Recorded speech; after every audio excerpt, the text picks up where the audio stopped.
is 1 Samuel chapter 1, 9 through 19.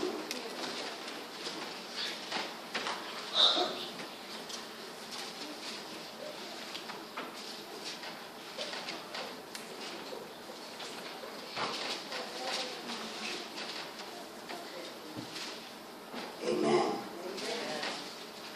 So Hannah rose up after they had eaten in Shiloh, and after they had drunk. Now Eli the priest sat upon a seat by a post of the temple of the Lord. And she was in bitterness of soul, and prayed unto the Lord, and wept sore. And she vowed a vow, and said, O Lord of hosts, if thou wilt indeed look on the affliction of thine handmaid, and remember me, and not forget thine handmaid, but will give unto thine handmaid a man-child, then I will give unto the Lord all the days of his life, and there shall no razor come upon his head. Verse 12. And it came to pass, as she continued praying before the Lord, that Eli marked her mouth. Now Hannah, she spake in her heart, only her lips moved, but her voice was not heard. Therefore Eli thought she had been drunken. And Eli said unto her, How long wilt thou be drunken? Put away thine wine from thee. And Hannah answered and said, No, my Lord, I am a woman of a sorrowful spirit. I have drunk neither wine nor strong drink, but have poured out my soul before the Lord. Count not thine handmaid for a daughter of Belial. For out of the abundance of my complaint and grief have I spoken hitherto. Then Eli answered and said, Go in peace, and the God of Israel grant thee thy petition that thou hast asked of him. Verse 18. And she said, Let thine handmaid find grace in thy sight. So the woman went her way, and did eat, and her countenance was no more sad. And they rose up in the morning early, and worshipped before the Lord, and returned, and came to their house to Ramah. And Elkanah knew Hannah his wife, and the Lord remembered her. Amen.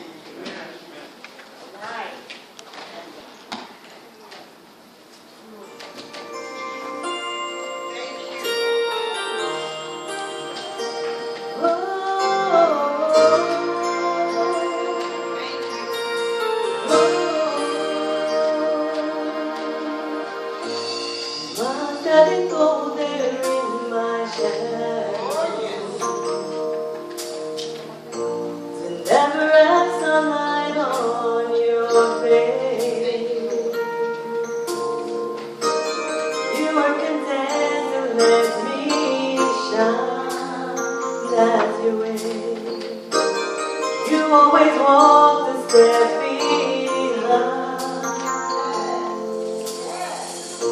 So I was the one with all the glory, while you were the one with all the strength. Beautiful face without a name. Oh, beautiful smile to hide the pain. Did you ever know that you're my hero? You're everything I wish I could be. I can fly higher than an eagle. You are the wind beneath my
You are the breeze beneath my wings.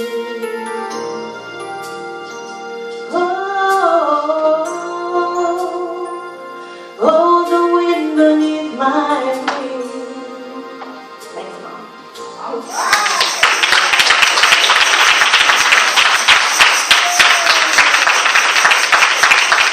I'll try to keep it together. I just want to take this time to greet any first-time guests that we have at this time. If you are a first-time guest, will you please raise and say who you are?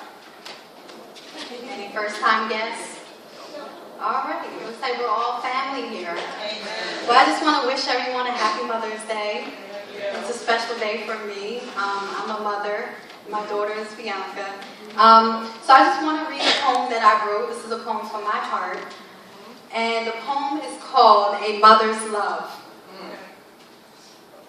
A mother's love starts from when the child is formed inside the mother's womb. Every moment we are building a bond that will one day bloom.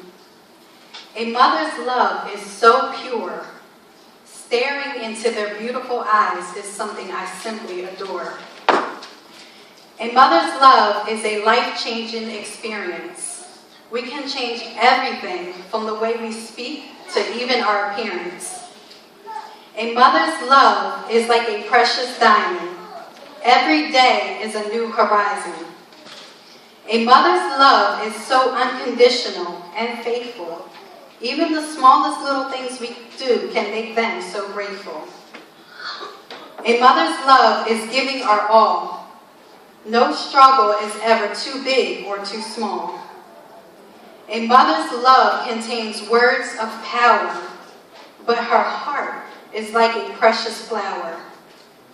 A mother's love is so divine. Everywhere she goes, her smile is bound to shine. A mother's love is crucial for their success.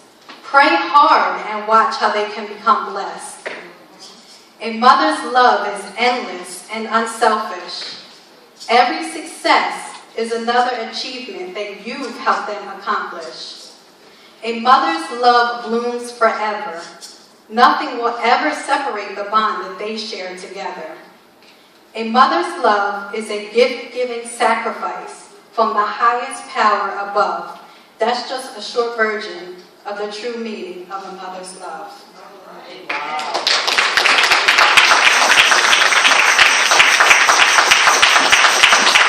My name's Cynthia.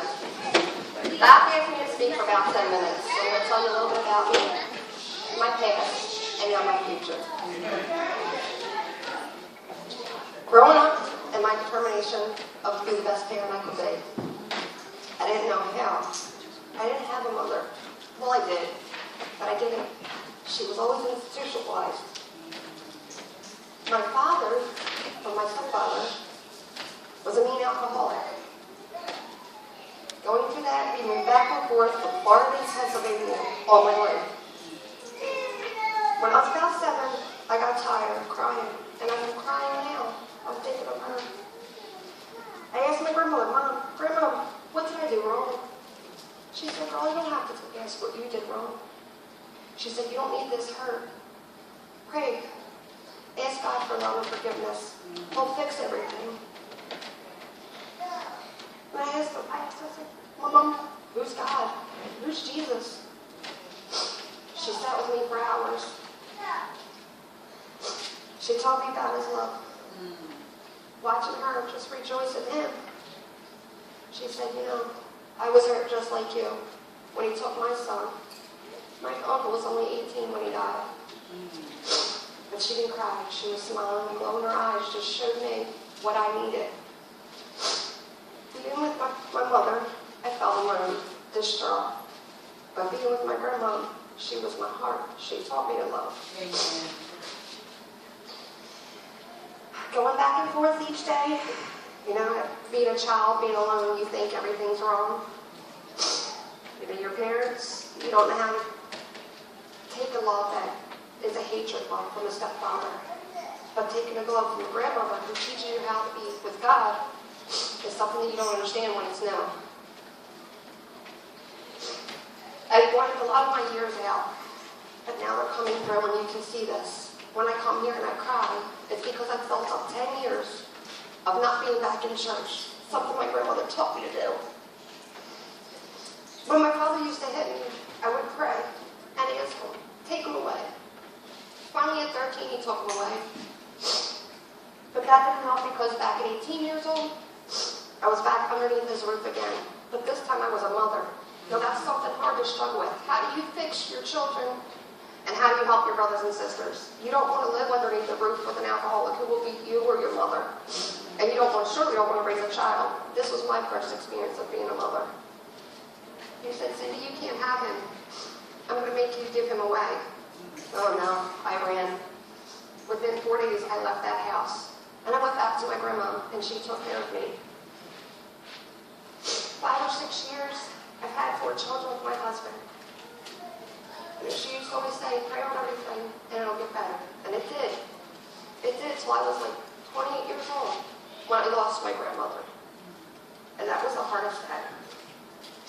I used to go to church with her every day, and I used to pray, and my life was good. But then I let it go to turmoil. For the last 10 years, I've been institutionalized. I've said bad words, and he knows that. But most all that I was ashamed that I never stopped going to church. That I stopped going to church. It's something she taught me how to do, and he would have saved me those last 10 years. Now, today I can't go and say, Happy Mother's Day to my mom. I can't take her flowers and I can't take her cards, so I'm asking every one of you children to turn around and touch me at she level. Yeah. Because that's one thing I can't do, even though she's only down the street. My stepfather won't allow it. I tried to take her classes of food and just give her a hair dye and just personal things 2 weeks ago. And within 5 minutes, he turned around and had her call me and tell me to come back and take everything because I thought I was better than them. I didn't think I was better than them. I was just giving it from my heart. I went out and spent money on my mother, but he won't allow to do it. She cried, I cried, but that's something that I can't even do. I can't have a personal relationship with my mother.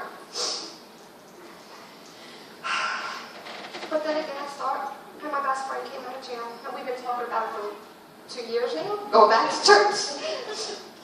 She went away, and we came back here to you guys. And every day you see me crying, not because I'm hurting, because I want the love again. I need that peace again, and I need that joy again. My family was in turmoil, yes, but not anymore. Amen. Not anymore. Praise God.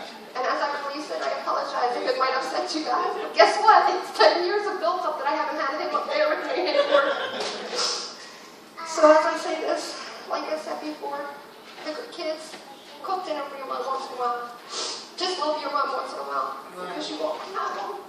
Even though I don't have my mom, I don't have my grandmother, I still have me to raise my children the best that I can do. And you know what? Bring them back here today makes it new horizons for me. And my family to start a new beginning for tomorrow. Thank you.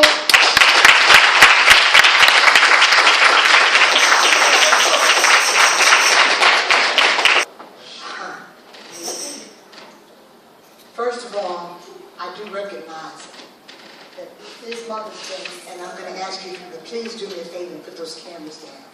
Thank you so much. That's something for me. Thank you. Thank you. Thank you so much. Even though this is Mother's Day,